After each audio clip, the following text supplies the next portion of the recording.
Welcome to ChinaSecurities.com and Chinese Stocks TV, a daily, fast-paced, edgy show bringing the best press release out of the small cap space every morning at the open so you can hopefully profit from them and maybe find your next great Chinese investments. Friday, July the 22nd. You'd expect to be a slow news cycle day, but I do have two press releases for you, which is great. I'm going to start you off first with China Energy Corp. Trades on the stock symbol CHGY. They put out their financial results for Q2. This is a producer and trader of coal for domestic heating and electrical generation. They're also a supplier of heating and electric energy services in Inner Mongolia. This is for the period ended May 31st.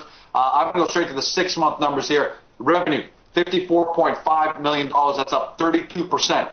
Net income, $8.2 million or 18 cents per share. That compares to 8.4 and 19 cents per share for the same quarter last year. So they're down slightly. However, they are trading today at 51 cents, which is probably significantly below where they were a year ago. And I'm going to get over to my trading for the day to see what they're at. But even if they don't earn another penny in earned profits for the year, and they stick at that 18 cents number, you're talking about a company that's trading less than 3 times earnings. But if they're able to match that number for the next 6 months, add on another 18 cents, that's to take them up to 36 cents per share. You're talking about a company that's trading at less than 1.5 times earnings potentially. Like I said, 52 trading range, 220 on the high, 36 cents on the low. This morning, 52 cents up just 1.96%. It's early, it's a Friday, but something like this means you got to go take a closer look. This is a potential baby being thrown out the bathwater. Next up, China Automotive, traded the stock symbol CAAS. They put out their first quarter numbers as well. I'm going to talk about the multiples. Not quite a baby being thrown out the bathwater, but some good value. First quarter highlights: revenue up 8.1% to $91 million.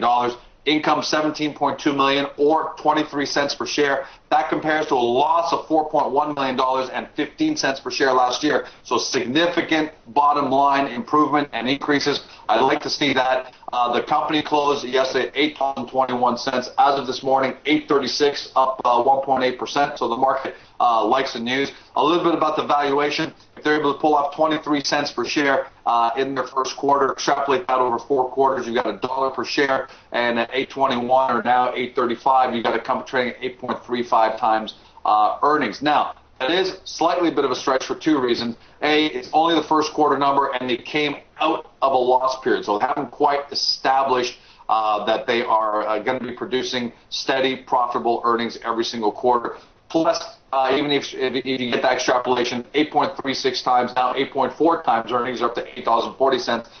Isn't exactly a steal. Good value if you want low beta, because you'd think an automotive company wouldn't have much volatility in China. Mind you, the last 52 weeks has been anything but. Nonetheless, it is good value if you look for something with a little less beta and something a little more stable. Personally, I'm looking more for the babies being thrown out the bathwater kind of news. There are too many deals out there right now in China that are being hurt by the reverse merger crisis. It looks like investors have abandoned everyone until the dust settles, and that's going to be your opportunity to make potentially massive gains when this thing gets cleared up. I'm looking for things to be cleared up sometime between now and Christmas. That's why we're reporting and watching these things very carefully.